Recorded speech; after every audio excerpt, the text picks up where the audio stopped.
Hi and welcome back to another video. Today we're going to take a look at this portable monitor I got. Basically what I done was I found the cheapest monitor I could find. It was on AliExpress for just over £35. I think it was around £37 to be exact. Just curious really to see what that kind of money would offer on a monitor. And probably something I would use as myself as well for doing projects and things like that. It's also handy to have a small monitor you can just pick up and put anywhere, I guess. That being said, I bought this with more money. It's not a sponsored or paid review or anything like that.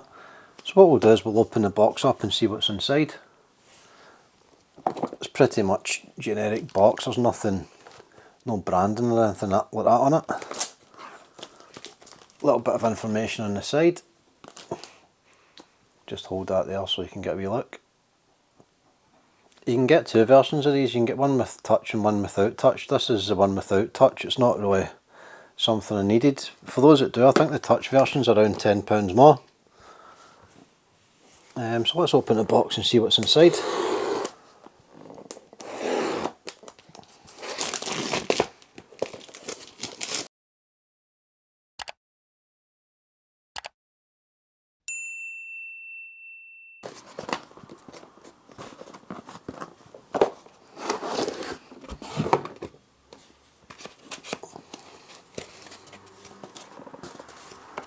Quite well packed. It's nice and protected, so that's good. Take the monitor out itself. We'll see what accessories we've got. That's the screen there. We have some user manual, and there must be a quick start leaflet. So we'll get them as well. A micro USB to USB cable. A USB-C cable. And another USB-C cable. So there we are. Very light, which is good. It's probably not any more weight than a laptop, sorry, an iPad. Probably a bit less than an iPad, to be honest. It has a stand at the back, which is good. We have the connections around the side there. Two USBs and micro HDMI or mini HDMI, I'm not sure what you call them. Some other labels at the back.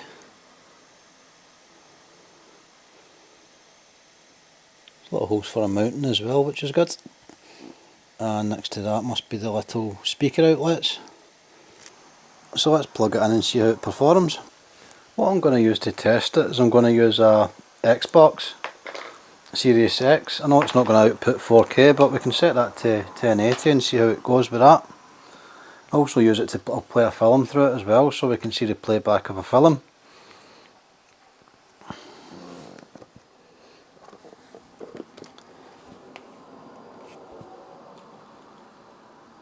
To be honest, I'm a little bit disappointed it's not a full size HDMI.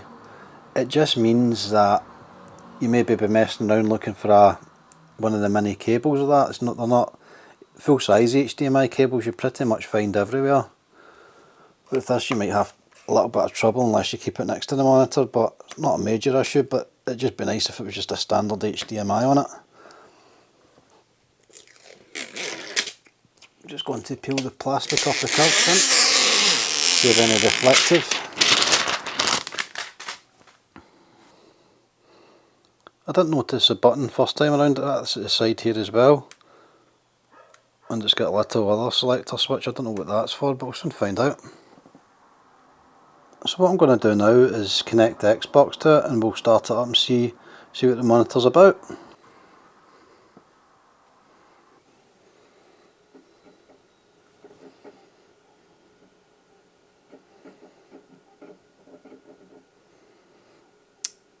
So we can see it's not really at the correct resolution so far, so I'll go into that and fix that.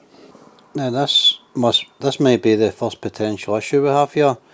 The Xbox won't let me change it out anything other than 640 by 480. I've got a feeling that might be down to the supplied cable. It's very thin, but luckily I do have my own cable here that I'm going to swap it over and test it out from there, but I can't get out that setting, so Let me put this down and we'll come back and try it. As soon as I changed that cable over, the resolution changed straight away to 1080p. So straight away we can discount the cable that comes with it, just throw that in the bin. It's not fit for purpose really. Just grabbing a cheaper one off Amazon. I think that one I've got is an Amazon mini or micro HDMI to the larger HDMI, so that cable can go in the bin. But yep, it's looking, initial thoughts is it's looking quite nice actually on the 1080p setting. So what we'll do is we'll start up a game and we'll see how the game goes. It's got a nice little menu system on it. That's what that little button next to the on off switch does. It's like a little kind of,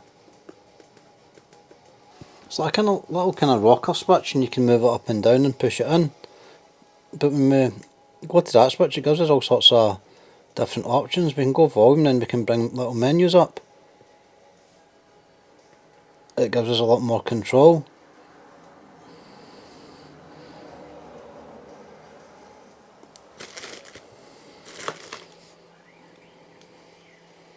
So yeah, there's quite a lot of options in there. We've got HDR mode, eye protection, 3D sound and stuff like that. Not bad at all for a cheap monitor like this. So let's go and try a game. Apologies if the camera's a little bit shaky, I'm trying to hold it and operate this at the same time. What I will say about this monitor is the black levels are really good on this. There doesn't seem to be any light bleed through it. It's actually darker than the PC monitor I used to play the games. It does kind of suffer with the vibrancies of the colours though. It's not quite as vibrant that way, but again, what do we expect for something that's around £35? For a little monitor you can just pick up and place anywhere. It's not bad. It's not great, but it's not bad. It's not something you'd play games on long term. It's just something you maybe, if you want to take it in the back garden or something like that. The contrast in it is quite dark though. It's got a very poor contrast ratio. I'm not sure if that shows on the camera, but I can see it from here. Try this game because this has got a bit more, it's a bit more colourful I guess.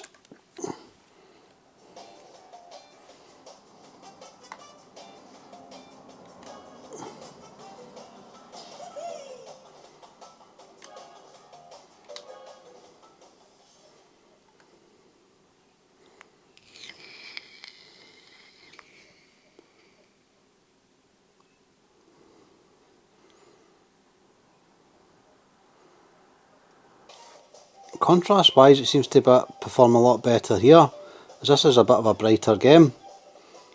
But what I will say, you'll notice straight away, being a cheaper monitor, you might see the colour definitions aren't great at all on it.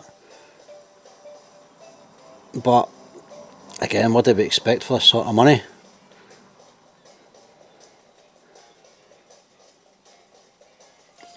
I don't think we go in buying this expecting much, to be fair, but again, for a monitor you can just maybe put somewhere you want to have the kids playing out the way or something like that. You can just use this.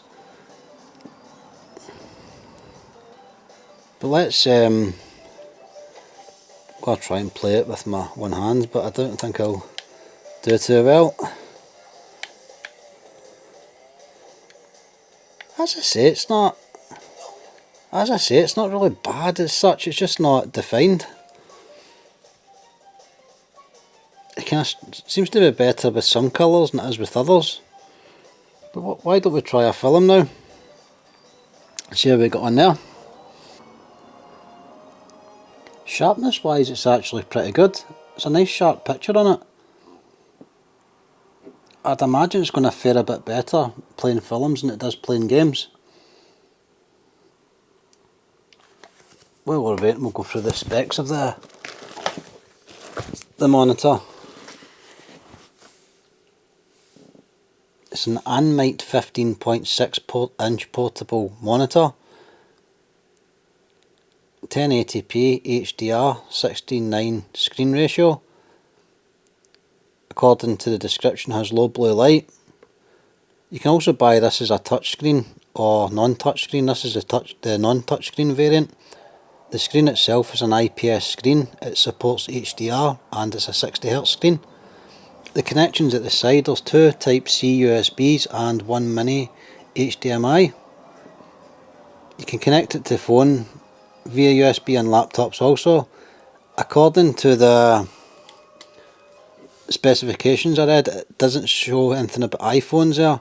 Whether or not that's been updated I don't know, but it doesn't say anything about iPhones, Samsung and many other phones. I'll put this up here so you can have a wee look at the compatibility with phones. It's got built-in dual speakers. It's around 810 grams. It also supports laptops and MacBooks, and the price of it is around £37.98 delivered. That light there's coming from my window, it's not actually the screen. You know, I probably could have used a better film to, not that it's a bad film, I'm just talking about visually, to try and show something off on it, but I just wanted to pick something random and just see how that fared on it. Very watchable. As I said earlier, contrast isn't great on it, the colours aren't great. The colours do look better on a film though than they did in the game. For that sort of money I don't think I would complain too much. Just a wee temporary monitor that you can use whenever you need it. It functions, it's built well, the build quality does feel nice on it. So what's my thoughts on this? Would I buy it again? I would, yes. For me it's just a temporary monitor, something I can test stuff on if I'm repairing a console like that. It's very light, I can store it easily, just pull it out when I need it. It is what it is at the end of the day. It's a cheap monitor, it functions, and it doesn't look half bad to be fair. What I'll do is I'll leave the link below where I bought it from. I bought it from AliExpress. Quite happy I bought it, it's just something that'll sit there handy to have. So what I'll do is I'll leave it from there, and thanks again for watching. If you like my reviews and repair videos, please subscribe to the channel, as there'll be plenty more coming out in the future. And hopefully see you guys again soon. Cheers, bye bye.